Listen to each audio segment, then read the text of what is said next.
Meus irmãos, nós só pedir, Jé, apaga a luz ali para mim, por favor.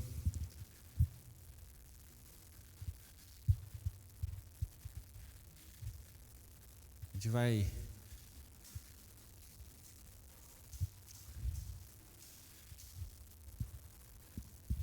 ver um videozinho. Ó, tô inovando, não vai ser imagem agora, vai ser um vídeo. Então, a gente vai ver um vídeo e depois vocês me falam o que vocês entenderam do vídeo. Pode soltar. It looks like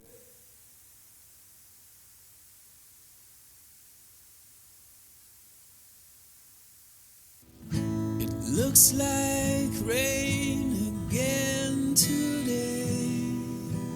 Dark clouds gather and fill the sky. Don't know how to talk to you, just know how to say goodbye. Have you actually got a driver's license? I don't think so. Go back where you came from. Learn to speak English. Go back where you came from.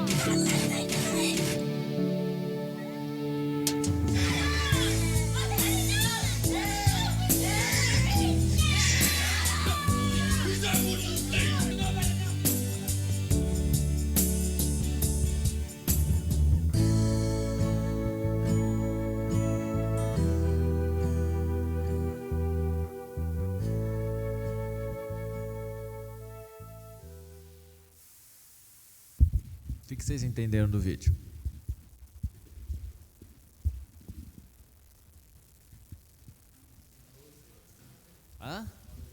Mau exemplo. Crianças são reflexo do pai, dos pais. O que mais?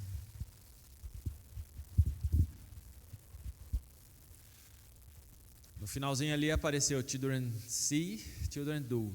Crianças veem, crianças fazem.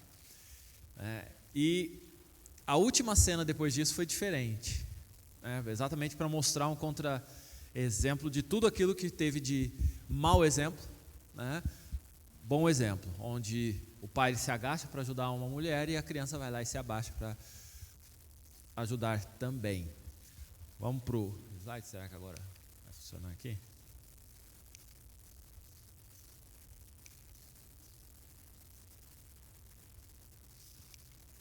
Aí. Bom, o tema da lição como um todo, são filhos de lares desestruturados. E aí eu faço uma provocação, que a gente vai responder provavelmente no final, de um ditado que muita gente fala, tal pai, tal filho, não é isso? Aí eu pergunto, tal pais, tal filhos, e tal são os pais, tal são os filhos? Essa é uma provocação que eu quero fazer. A gente viu o vídeo que insinua isso, mas eu quero ouvir de vocês primeiro. A resposta que eu espero dar é só no final.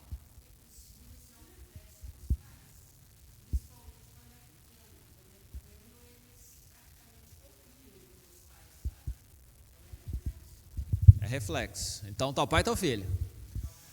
Aí, para não ficar só nas costas do pai, é tal mãe, tal filho também. Não, pais no modo geral, Então, a gente está jogando no plural aqui, pai e mãe junto, Tais são os pais, tais são os filhos, então. Nem sempre.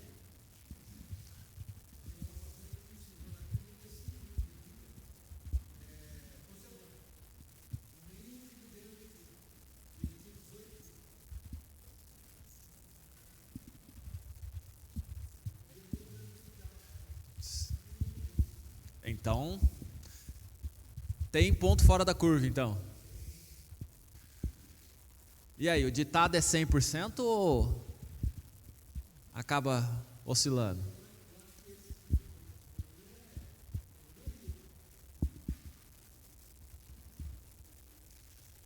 Você citou um exemplo de um pai que tem um comportamento ruim e que os filhos não copiaram. Tem o contrário? Pais que têm comportamentos bons e filhos que não seguem. Então, em que medida o ditado é verdadeiro? Em que medida a gente coloca em xeque o vídeo, né? De as crianças veem, as crianças fazem. Acho que todo mundo aqui convive com criança e não vou nem falar convive, teve que educar ou está educando crianças, certo? Está educando e criando ser humano. Então, em que medida a gente pode afirmar que filhos de lares desestruturados, eles serão problema? Serão seres humanos, adultos desestruturados?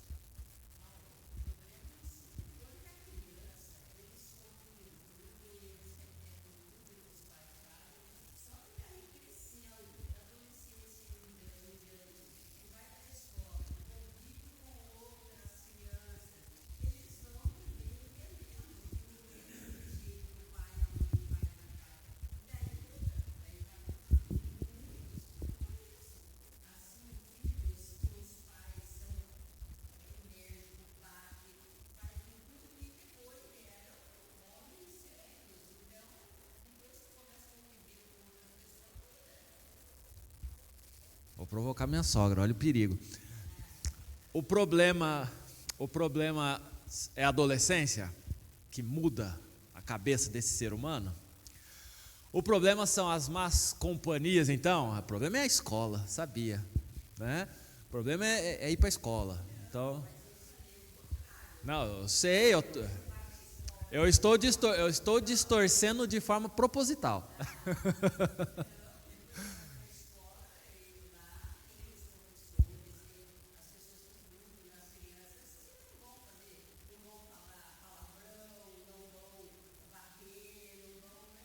Ou vão?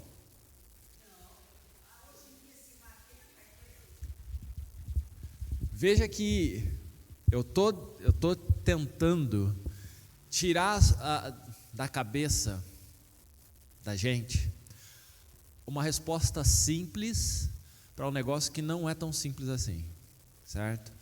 É muito fácil para a gente olhar para uma criança, e todo pai já passou por isso, do filho estar aprontando, fazendo a cena em público, certo?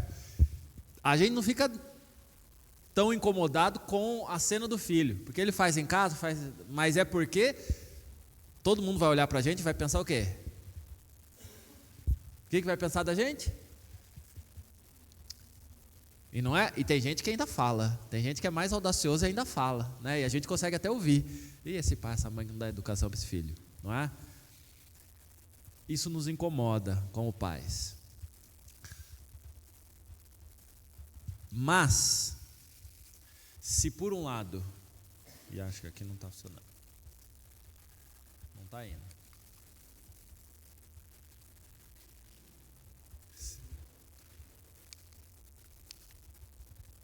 Não foi.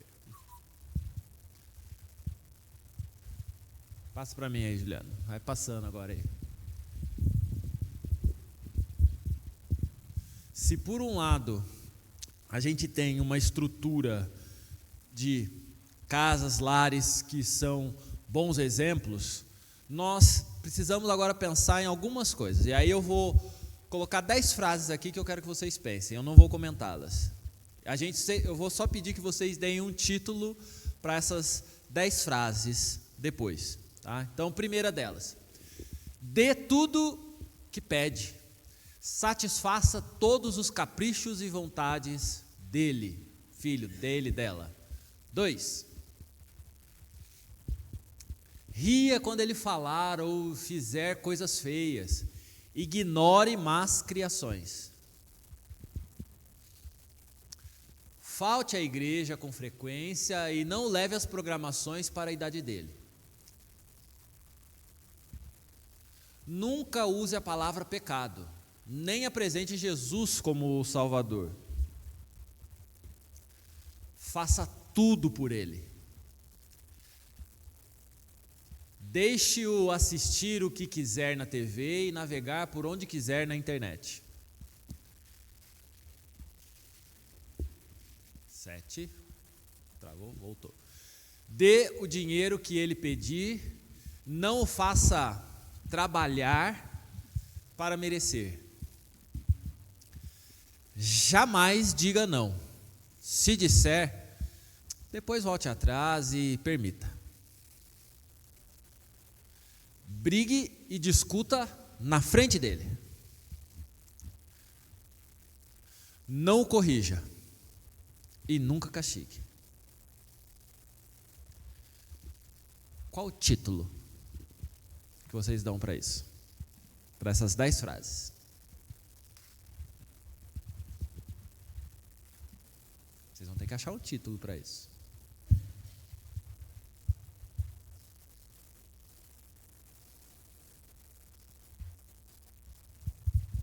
Pode trazer um banquinho, Maurício. Vai demorar.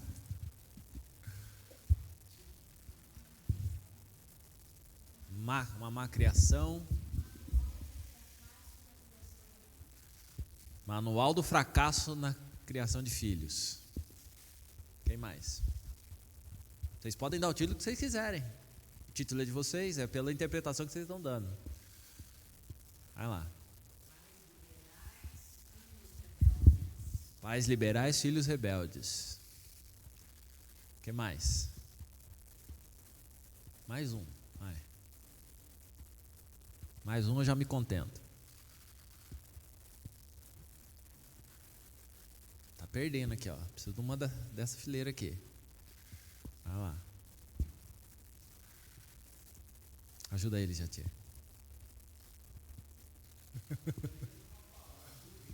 Burrice. Pronto. Né? Burrice. O título que a revista trouxe é bem compridinho. 10 passos para fazer de seu filho um delinquente. Talvez a palavra delinquente aqui seja forte, né? Mas, de modo geral, o senso comum de todos vocês já entende que, se eu procedo dessa forma, ticando em cada uma delas, ou com a maioria delas, ou até mesmo com a minoria delas, o resultado disso vai ser algo bom.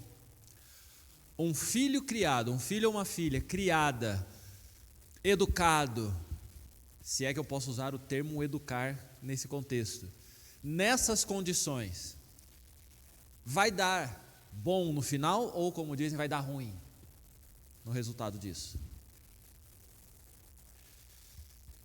E por que é importante a gente olhar para isso? Porque, infelizmente, essa é a filosofia não completa, né? Porque ticar tudo isso é de fato a desgraça e são poucos os que fazem tudo isso junto, mas muitos lares eles fazem isso, em parte ou em todo.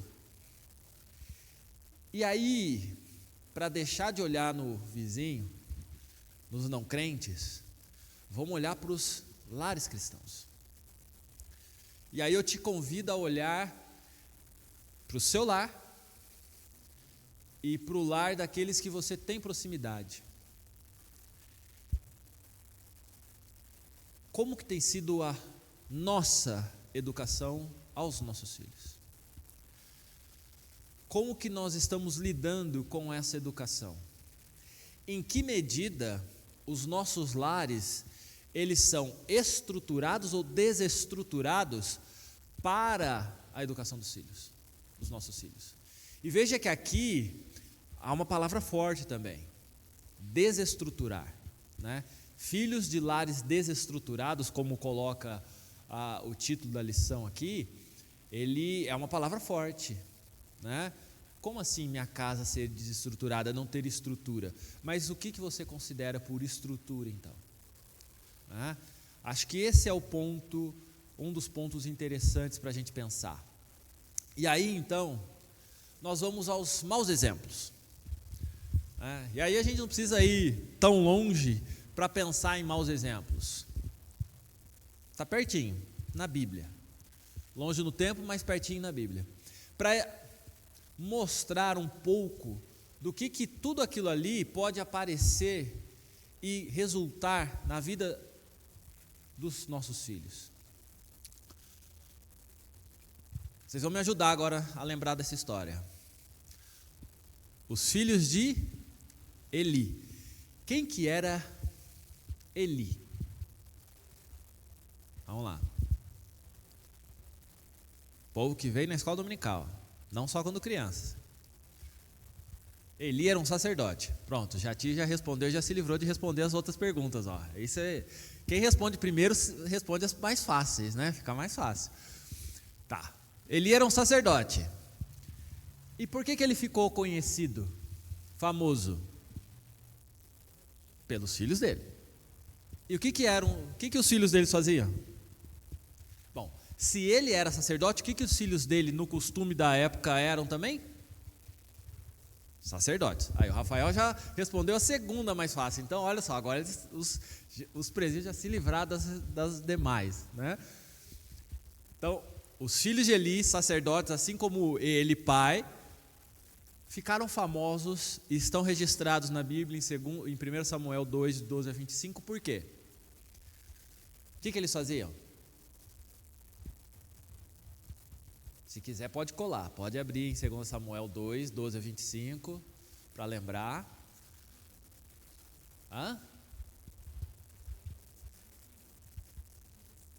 Eram criminosos. E o que eles faziam? Olha para o desenho, ali, segunda dica, o que está no desenho ali? O que tem na mão do homem barbudo de branco? Um pedaço de carne, não é? E um baita de um espetão ali, né? De um tridente, certo? Então, os dois filhos de Eli, sacerdotes, eles faziam o quê? Quando o povo ia sacrificar, eles pegavam lá e fincavam o tridente para pegar a maior porção de carne possível. Para quê? Para eles fazerem a churrascada, certo? Para eles fazerem churrasco com os amigos.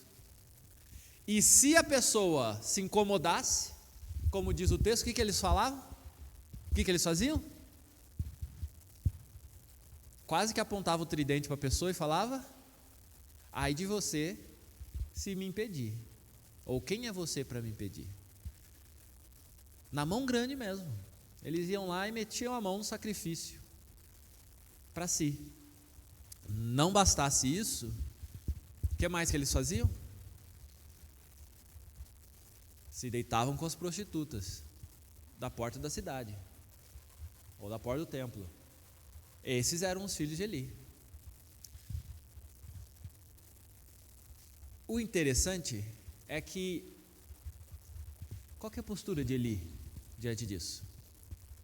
Ou, o que o texto bíblico nos diz, e aí a gente pode ir lá para 1 Samuel 2, de 12 a 25, o que o texto nos diz sobre a postura de Samuel para ficar famoso desse jeito, e a gente usar como um mau exemplo, não só dos filhos de Eli.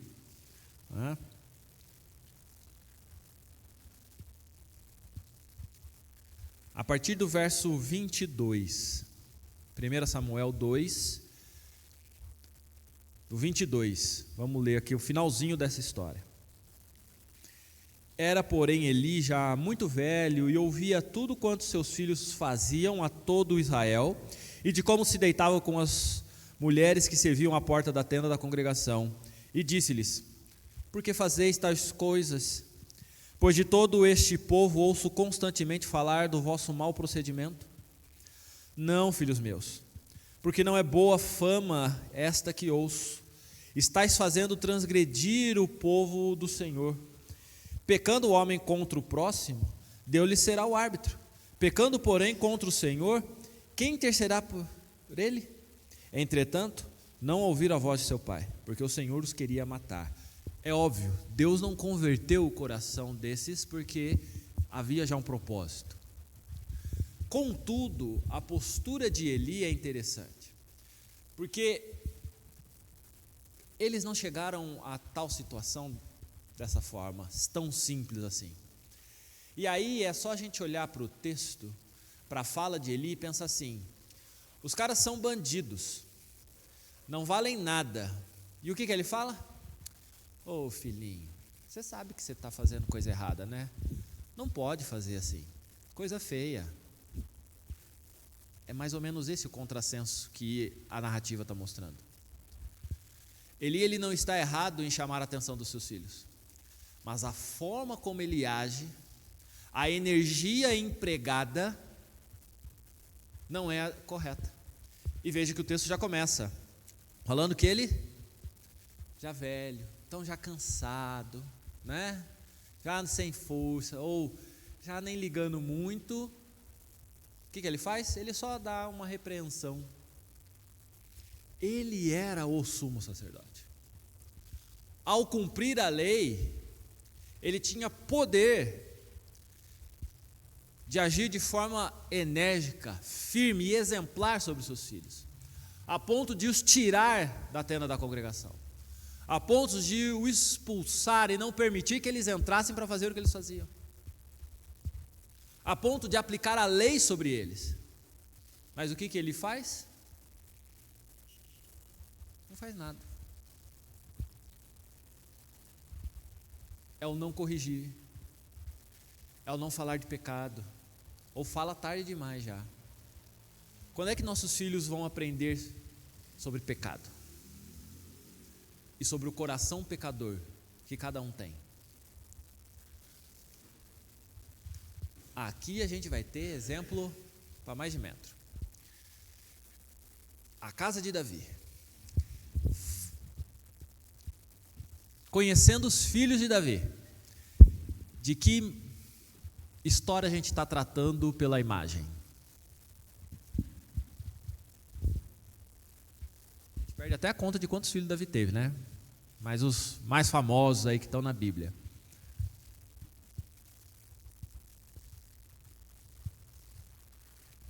Que imagem que vocês estão vendo?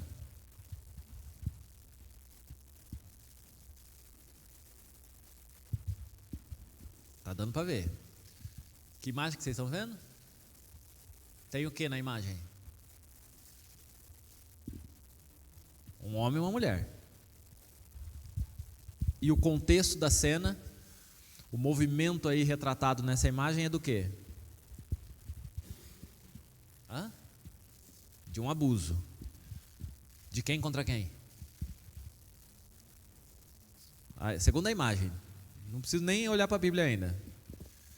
Quem está abusando de quem aí? Ou quem está tentando abusar de quem? O homem está tentando abusar da mulher, não é? Está clara a cena onde a mulher ela quer se livrar do avanço do homem, não é isso? Certo. Isso te lembra qual história?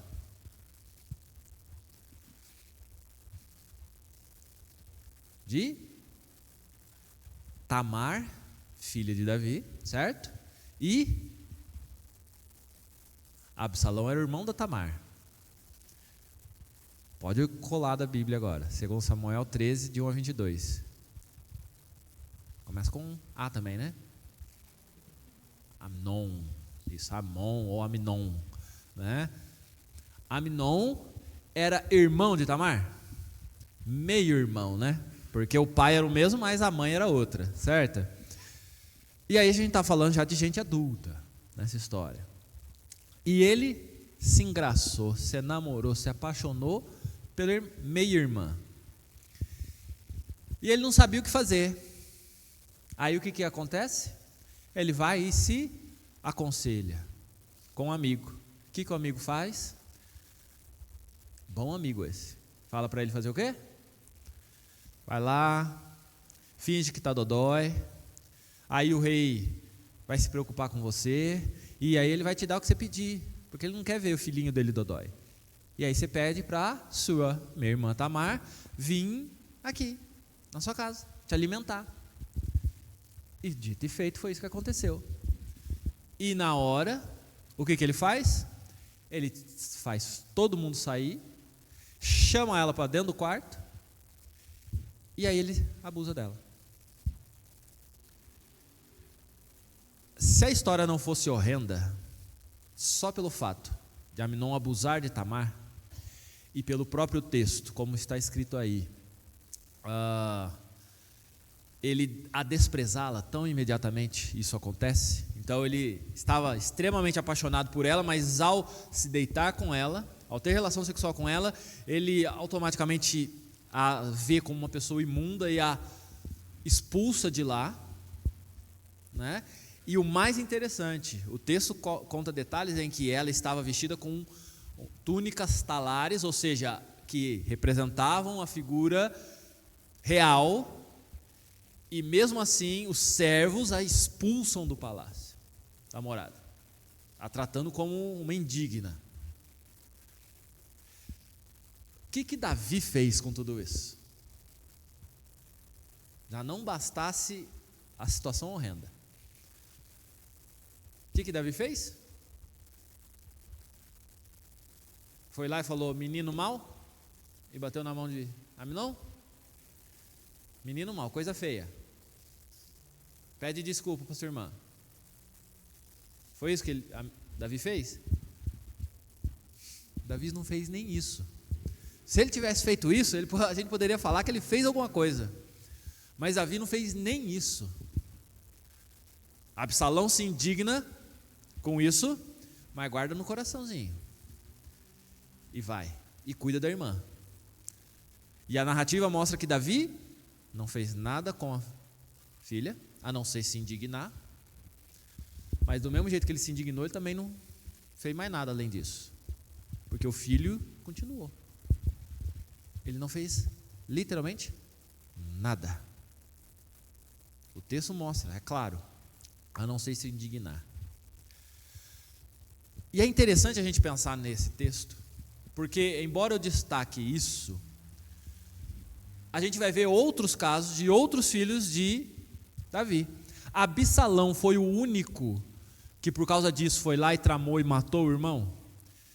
E Absalão foi o único que tentou usurpar o trono do pai? Também não. Quantos filhos Davi teve? Quantos filhos Davi educou? Ou quantos filhos Davi repreendeu de fato? E é bom a gente olhar para a Bíblia, porque a Bíblia ela faz questão de mostrar, ela não esconde nada do ser humano e do que ela espera, o que Deus espera de nós, e quando nós não fazemos, quais são as consequências. Se a gente olhar para todos os nomes dos patriarcas, nós não vamos ter bons exemplos. Vamos começar com Adão e Eva, que a gente pouco tem sobre a educação que eles deram, mas o fato é que um filho matou o outro. Aí a gente pula e vai para quem depois? A gente pode ir para Noé, né? E a coisa foi boa com Noé? Também não foi boa, certo? Dos seus 3 filhos, um deu ruim, né? Deu problema, certo? A ponto de ele ter que amaldiçoá-lo. Mas aí a gente vai e avança um pouco mais para Abraão. E a história é boa de Abraão como pai?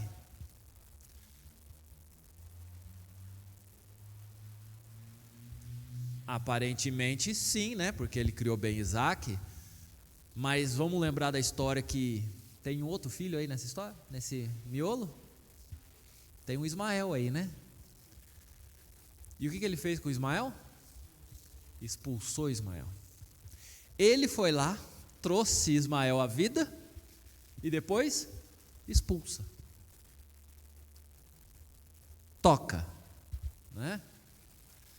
Não bastasse, vamos para Isaac. Quem que é filho de Isaac mesmo? Tanta história que eu me confundo. Quem que é filho de Isaac? Quem que nasceu de Isaac? Abraão, Isaac, Jacó. Mas Jacó não nasceu sozinho. Aliás, literalmente, né? Quem que estava junto com ele? E Isaac criou bem esses filhos, né? Também não. E não é só culpar o homem, né? Porque foi Sara que mandou Abraão se deitar com a outra mulher para poder ter Ismael, né? É Rebeca que ensina os filhos, ou um dos filhos, a fazer coisa errada também, não é? A mentir, não é? Com quem que Jacó aprendeu a enganar o papai? Com a mamãe. A Bíblia está lá, explícita para mostrar isso. Aí Jacó educou seus filhos, então, não, vou aprender com meu pai, com a minha mãe, né? E ele faz a coisa correta com seus 12 filhos? Também não. A ponto de 10 dele vendeu o 11º, porque o 12º só vem depois, né? Vendeu o 11º como escravo, porque ele não suportava. O cara era X9? Era. Dedo duro? Era o dedo duro, né? Mas o ódio maior não era porque ele era o dedo duro, mas porque ele era o queridinho do papai. Porque ele era o filho da mulher amada. Os outros não eram. Eram filhos de outras mulheres. Lares desestruturados. Famílias desestruturadas. Isso mostra que, no mínimo, a gente tem que ter esperança com a nossa família e com o nosso lar. Por quê? Porque apesar do nosso pecado, o que Deus fez com essas famílias? O que Deus fez com esses homens e com essas mulheres? E o que Deus pode fazer conosco? O importante disso tudo é a gente não replicar ou reproduzir esses erros. E por isso que a gente está aqui. E por isso que a gente está olhando para esses exemplos. Parou de novo. Aí, foi. Não foi. Travou.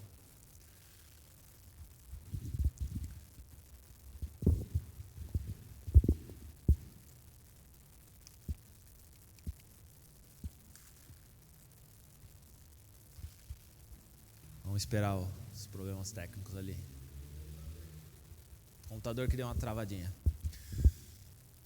Se nós pensarmos então sobre o tema filhos de lares desestruturados, imediatamente nós somos projetados a pensar que nós não podemos nos classificar dentro disso, porque nós somos pessoas crentes que estão na igreja e que por causa disso,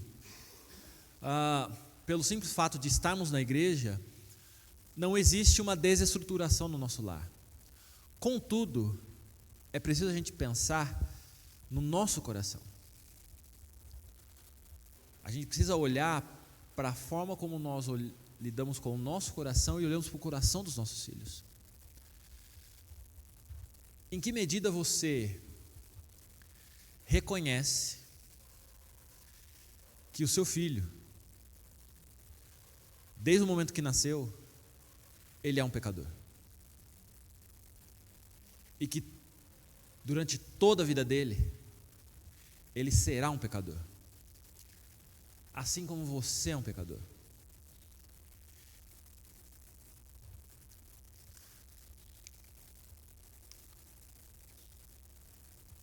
Com isso, se nós entendemos que estamos diante de seres pecadores, tendo que ser educados por outros pecadores, nós vamos começar a pensar em que parâmetros nós vamos conduzir essa educação. Ausência de regras no lar ou falta de limites vão dar nas histórias que nós vimos na Bíblia e tantas outras que vocês já conhecem. Porque pode não parecer, mas quando a criança apronta, ela está pedindo para você colocar o limite. Porque ela vem sem limites, de fato. Ela não sabe o que é esse mundo. Ela não sabe nem o que são os sentimentos dela. Ela não sabe ela não compreende todo o ser dela. Quem que vai educar? Quem que vai estabelecer o que é ser humano para ela? É o outro ser humano que está educando. Pode passar aí que aqui não vai rolar. 2. E aí trava quando eu mexo aqui. Falta de liderança paterna, liderança dividida ou instabilidade no lar. Sabe quando o pai fala uma coisa e a mãe fala outra? Sabe quando o filho percebe isso e ele vai lá, conversa com o pai, e ele sabe que ele vai conversar com o pai vai falar não e ele vai conversar com a mãe? Ou a depender do pedido que ele vai fazer, ele vai conversar com a mãe e depois ele vai conversar com o pai? Já jogando para um dos dois, mas o pai deixou, ou a mãe deixou. Percebe? Isso é a instabilidade ou a liderança dividida. A instabilidade é exatamente reconhecer que essa relação entre os dois não está desfavorável a ele. Mas enquanto eles estão lá se lascando na vida deles, eu vou poder surfar tranquilo. E um problema grande na sociedade moderna é a falta de liderança paterna. E aí aqui eu não vou nem colocar uma falta de liderança de pai e mãe, mas é liderança paterna mesmo.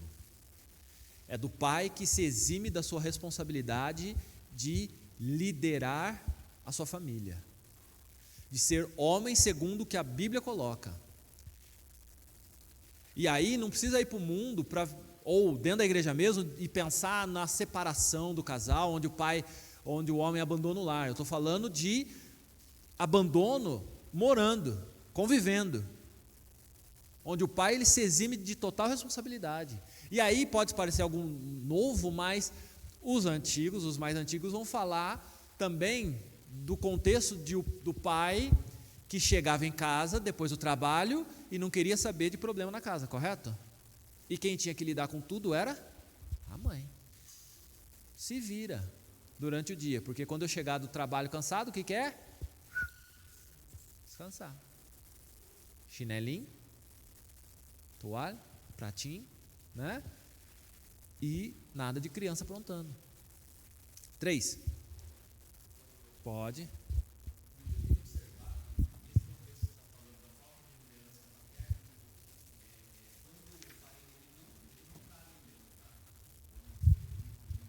Está ausente de fato.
Seco.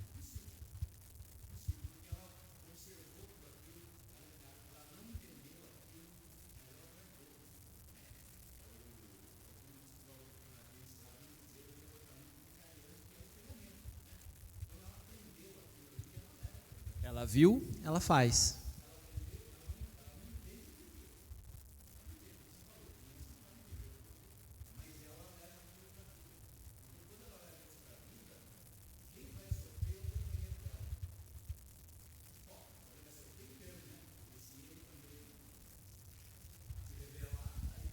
Se ele for reproduzir exatamente o que o pai reproduzia, então, né? 3. Obrigado. permissividade excessiva ou rigor exagerado. E veja que aqui são os extremos mesmo. Permissividade excessiva, ou seja, deixa fazer tudo. Isso é ruim, isso é danoso. Ausência total de limites. Contudo, a gente não olha para o outro lado da balança, que é o rigor exagerado, excessivo, e pensa nisso como algo ruim. Porque você também, ao tolir a criança, em todo o sentido, em todo o contexto, em tudo que ela faz, se impondo sobre tudo, você está limitando a capacidade deste indivíduo se desenvolver, ter capacidade crítica e agir de forma autônoma. Porque ele vai ter que ser um adulto que vai ter que pensar sozinho, cuidar da sua própria vida. Mas você não permitiu que ele se desenvolvesse dessa forma.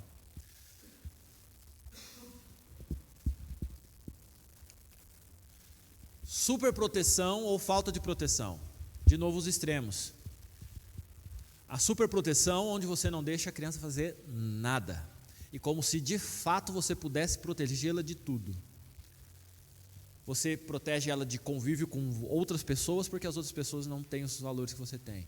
Você protege ela de qualquer risco, então ela não pode, ela sai da cama e já tem que pisar num colchão, porque ela não pode pisar no chão que é duro. Né? Falta de proteção. Milena, com 4 anos, vai lá no mercado. Tem que atravessar a rua? Não tem problema não, vai lá. Só lembra de olhar. Vai embora, vai lá. Você quer sair? Pode sair. Quer fazer o que quiser? Pode fazer. Né? Não estou nem aí.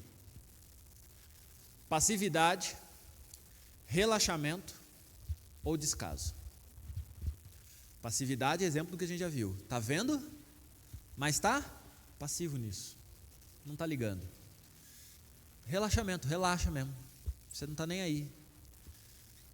E o pior disso, com uma palavra diferente, que é sinônimo, mas não, nem tanto, mas é descaso. E se o Jatir estivesse aqui, ele ia poder falar do que o descaso, qual é o trauma que se causa num indivíduo. Porque o descaso, ele é mais do que a passividade e o relaxamento, é você não existir para o outro. Todos nós aqui provavelmente já passamos por algum momento onde nós deixamos de existir para alguém. A pessoa nos tratou com descaso. Ela simplesmente ignorou a nossa existência. Tem crianças que vivem isso. Dos pais, que é o pior. Insegurança, abandono, desamor. Disciplina não necessariamente está relacionado com amor. A ponto da palavra dizer disciplinar em amor. Né? Então essa insegurança, esse abandono, esse desamor não necessariamente está vinculado a você ter regras para esse indivíduo, você falar que você está protegendo ele, não necessariamente. Humilhação, falta de estímulos e de elogios. Tem um ditadozinho que eu aprendi, já não lembro quem mais, que você elogia em público e você repreende em privado. No sentido de que é mais eficiente, ou você consegue um resultado melhor quando você, da outra pessoa, quando você a elogia em público, porque isso vai motivá-la, vai trabalhar com o ego dela, certo? Mas no ato de repreender, não faça isso em público. Faça isso no privado. Porque isso vai demonstrar cuidado com essa pessoa, né? Não expô-la ao ridículo, alguma coisa assim, e isso permite que ela não levante defesas e se coloque contra você. Do mundo dos negócios, de gerenciar recursos humanos, a gente pode entender dessa forma, mas isso também pode trazer para o lar. E todos nós ou fizemos ou presenciamos, ou fomos frutos disso, e vivenciamos isso, de ser chamados a atenção, e aí a palavra vai ser exatamente humilhado em público, pelos nossos pais. Todos nós aqui provavelmente tivemos ao menos um caso disso. E não porque os nossos pais queriam de fato nos humilhar, mas foi a reação a resposta dele espontânea sobre o momento. E refletida muitas vezes. E o que nós precisamos fazer agora é pensar se devemos continuar com isso ou não. A falta de estímulo tem um negócio que dói. Seu burro,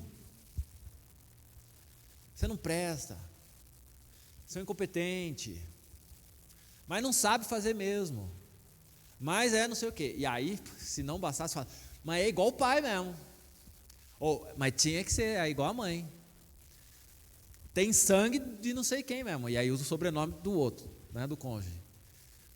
Exemplos são vários para mostrar como que a gente quer e a gente é capaz de desestimular ou de não dar elogio. A criança pode fazer o que for, ela não recebe um elogio. Ela não é exaltada nas suas qualidades ou estimulada nas suas qualidades, nos seus atributos. Falta de disciplina ou disciplina incoerente. Sabe aquele faça o que eu mando, faça o que eu digo, mas não faça o que eu faço? Volta lá para o vídeo, não funciona desse jeito, a gente sabe que não funciona. Não adianta você falar esperando que a criança faça o que você está falando, se o seu exemplo é exatamente o contrário. Ausência de instrução bíblica. Isso nos toca. Se todas as outras coisas servem para todo mundo, isso aqui também serviria para todo mundo, mas as pessoas não querem, né? Nós pelo menos podemos acrescentar isso. Como que eu posso de fato afirmar que eu tenho um lar estruturado dentro da palavra de Deus, se a palavra de Deus não se manifesta no meu lar? A ponto de a instrução que eu passo para o meu filho não estar baseada na palavra. E aí é um negócio bem simples. Quando você repreende o seu filho ou sua filha, você está repreendendo um ato, uma postura, uma ação dele, baseado no quê? Na cultura? No que você recebeu? Ou porque a Bíblia fala que é errado?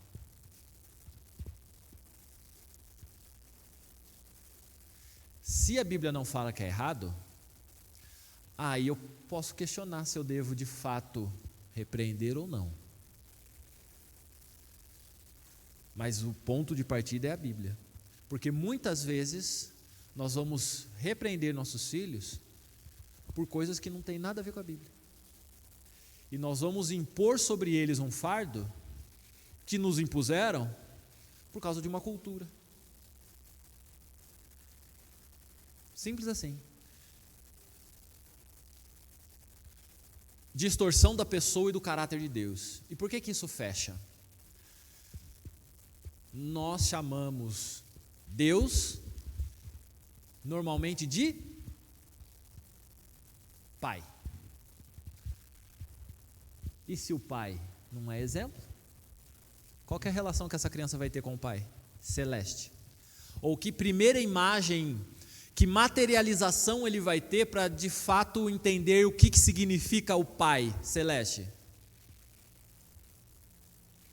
E veja que se culturalmente nós colocamos como a mãe sobre cuidado, a palavra de Deus fala que Deus protege até mais, para citar um exemplo, do que a própria mãe, que a galinha que coloca os pintinhos debaixo da asa, e a palavra de Deus ela coloca exatamente nesses termos, se a galinha protege seus filhotes, que dirá o Pai Celeste? Ou seja, se vocês, numa cultura, colocam a mãe como alguém que cuida, o pai ele tem que cuidar muito mais, ou o pai cuida muito mais. E aí a gente volta para a questão da figura paterna. Como que nós queremos que as nossas, e aí vou agora chamar a atenção de nós homens, como que nós queremos que os nossos filhos se relacionem com o Deus Todo-Poderoso, o Pai, de forma saudável, se nós não estamos sendo o exemplo de pai na vida deles, ou do Pai celeste na vida deles. Atitudes prejudiciais na criação dos filhos. E aí, caminhando para os finalmente, a gente vai ter a história de Sansão, que, diferente dos demais, Sansão foi gente boa? Não foi um bom exemplo, né? Mas o que a gente pode falar da educação dele? Foi prometido no ventre, foi chamado por Deus, e o que o papai e a mamãe dele fizeram? Segundo a narrativa bíblica, cuidaram dele, zelaram por ele, fizeram com que ele fosse um nazireu, não cortaram o cabelo. Aparentemente, o que a gente olha pelo texto bíblico é que ele foi bem educado. Contudo, o traste. Bichinho safado, sem vergonha, que aprontou e cansou de aprontar. E só foi, de fato, converter o seu coração quando ficou cego, preso, e fez o último pedido a Deus para matar os filisteus, que estavam ali perseguindo o povo. A ponto dele falar e entregar o segredo mais íntimo para Dalila. E aí é só a gente pensar que Dalila foi uma das várias mulheres, né? E o quanto que Sansão desobedeceu ao seu pai, sua mãe, foi para os caminhos diferentes do que eles tinham estabelecido, do que eles falaram, mas ele quis ser rebelde. Fazer tudo certo implica no resultado certo? Não necessariamente, infelizmente. Sabe por quê? Porque o ser humano é pecador. A culpa é do pecado, não dos pais, que podem colaborar ou não. E aí é que está o detalhe. Nós podemos colaborar com esse coração pecaminoso a ponto de permitir que este pecado ganhe vida, ou estes pecados, a vontade, a ganância do coração, os desejos e os prazeres que satisfazem o coração, não tenham limites. Então nós estamos colaborando com uma condição pecaminosa e estamos incentivando que este ser seja cada vez mais pecador e não se relacione com Deus, pelo contrário, se afaste de Deus. Por outro lado, nós podemos e devemos lutar contra o pecado nosso e dos nossos filhos. E pela palavra, devemos desestimulá-los ao pecado. Devemos conduzi-los por um caminho que não é o de pecado. Isso significa que ele vai chegar no final dessa história, então, quando ele tiver na idade da razão, juízo de si e ser responsável por si, que ele vai seguir o caminho de Deus? Não necessariamente. Contudo, a sua parte, que cabe diante de Deus, foi cumprida. Este pecado não está sobre você, porque você fez aquilo que Deus lhe deu para fazer. O que este indivíduo vai fazer a partir do momento que ele decide ser dono de sua vida, é responsabilidade dele. E é importante fazer essa pausa porque muitas pessoas, crentes, que se dedicaram aos seus filhos, trazem hoje uma culpa pelo filho não estar na igreja. Você pode ter culpa? Pode. Mas você não é culpado sozinho. No mínimo você tem que compartilhar essa culpa. Porque em algum momento, se você deu condições, essa pessoa ela teve opção de escolher o caminho. E ela escolheu o caminho diferente do que você ensinou. Como a igreja pode ajudar? E aí a gente vai pensar em alguns textos. Efésios 6, 1 a 4, Se nós olharmos para o texto de Efésios, ele é bem conhecido, porque Paulo vai falar dentre vários relacionamentos sociais como um todo, e no verso de 1 a 4 ele vai falar especificamente dentro do lar cristão: filhos, obedecei a vossos pais no Senhor, pois isto é justo. Então ele fala da obediência. Honra teu pai e tua mãe, que é o primeiro mandamento com promessa de vida, porque quem honra o pai e a mãe prolonga os dias de vida, para que te vá bem e sejas de longa vida sobre a terra. Mas vós, pais, não provoquei vossos filhos a ira, mas criai-os na disciplina e na admoestação do Senhor. Então, você quer ser um bom pai e uma boa mãe? Você tem que disciplinar e admoestar seu filho. Ponto. Agora, o que é disciplinar e admoestar?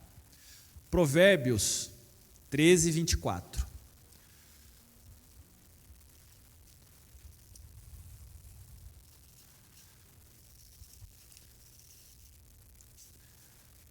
O que retém a vara aborrece a seu filho, mas o que o ama, cedo o disciplina.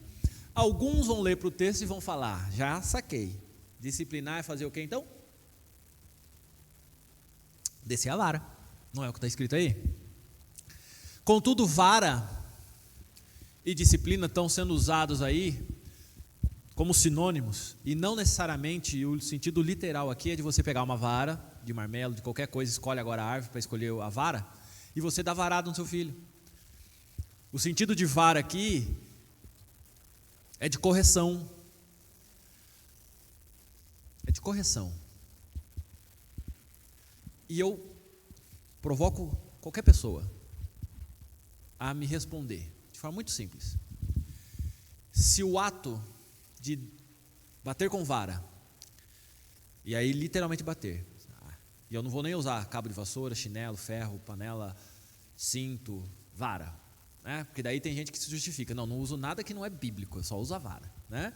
Então, se dar varada educasse os filhos, levante a mão aqui todos aqueles que receberam varadas e não fizeram mais coisa errada depois de receber uma varada. Levanta a mão. Quem aprontou foi o capetinha e levou muitas varadas do pai e da mãe e deixou de ser um capetinha e parou de fazer coisa errada. Ué? Nem eu. Não, nem eu. Primeiro que eu não recebi varada, né? E segundo porque eu não deixei de ser pecador, porque recebi varada. Se bater, pelo ato de bater, resolvesse, a gente não seria mais pecador, estaria fácil. O exemplo, o texto é claro em dizer que a disciplina deve estar presente. Nós devemos disciplinar os nossos filhos. Há o texto até que diz que Deus disciplina a quem Ele ama. Se nós não amamos os nossos filhos, o melhor exemplo disso é descaso. Se a pessoa não existe, por que eu vou me preocupar? Vou me desgastar em tentar mostrar o caminho correto para ela? Em tentar mostrar o que ela colhe quando ela faz coisa errada? Agora, quando eu amo essa pessoa, eu não quero o mal para ela.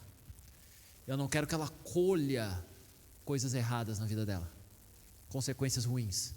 E, portanto, eu me dedico para que ela possa ser corrigida. Provérbios 29, 15.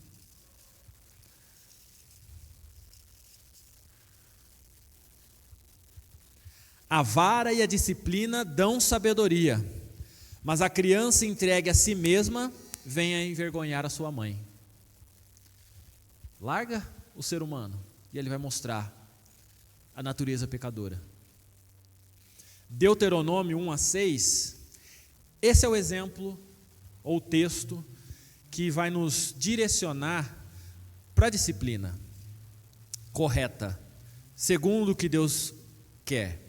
Deuteronômio 6, de 1 a 9, diz o seguinte: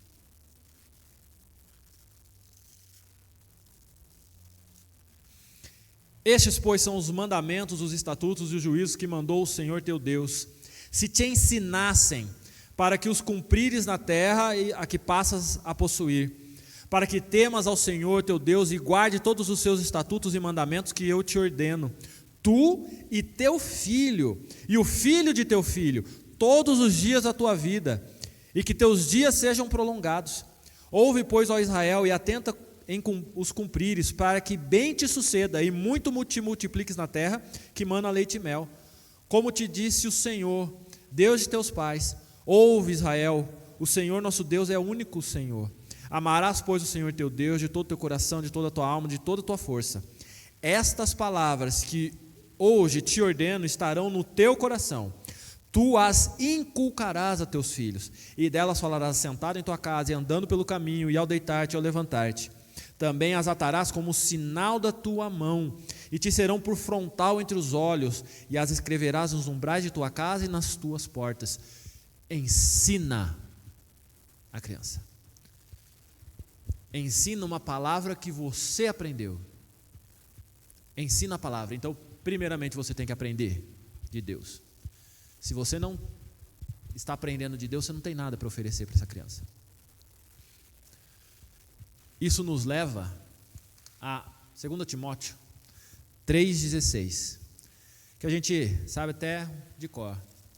Toda escritura é inspirada por Deus para, própria, apropriada para ensino, correção na justiça. Isso tudo para fechar com uma coisa: ensina a criança no caminho que deve andar, e ainda quando for velho, não se desviará dele. A pergunta que eu sempre faço com esse texto é: qual caminho você tem ensinado? A verdade de Salomão é: o caminho que você ensinar, ele vai transitar. É por esse que ele vai se guiar. Mas qual o caminho que você tem ensinado? Se o caminho é de Deus, ele vai transitar por esse caminho. Ele pode não se converter? Pode. Mas os princípios, os valores que ele vai nortear a vida dele são os princípios, os valores de Deus. Ele sabe da existência. Ele pode negar, mas ele sabe da existência. E ele vai se guiar conscientemente para fugir desse caminho ou andar nesse caminho. O que nos cabe como pais é nos guiarmos e guiarmos nossos filhos pelo caminho do Senhor, para que ele não se desvie dele. Essa é a esperança que a gente tem. E esse será o texto que nós vamos ler junto aqui com todas as salas. Vamos orar enquanto aguardamos um pouco os adolescentes, não sei se elas vão vir. Oremos ao Senhor. Pai bendito, é em nome de Cristo Jesus que nós nos colocamos diante do Senhor, para que primeiramente o Senhor possa nos perdoar por falharmos muitas vezes ou algumas vezes na educação dos nossos filhos, por não agirmos segundo a Tua palavra.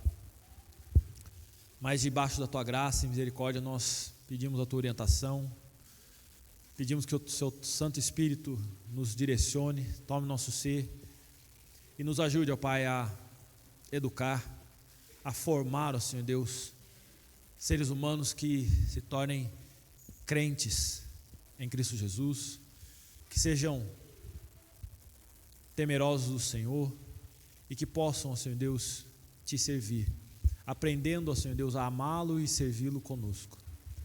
Nos ajuda, ó Senhor Deus, nos corrige nessa missão, tudo aquilo que nós fazemos de errado.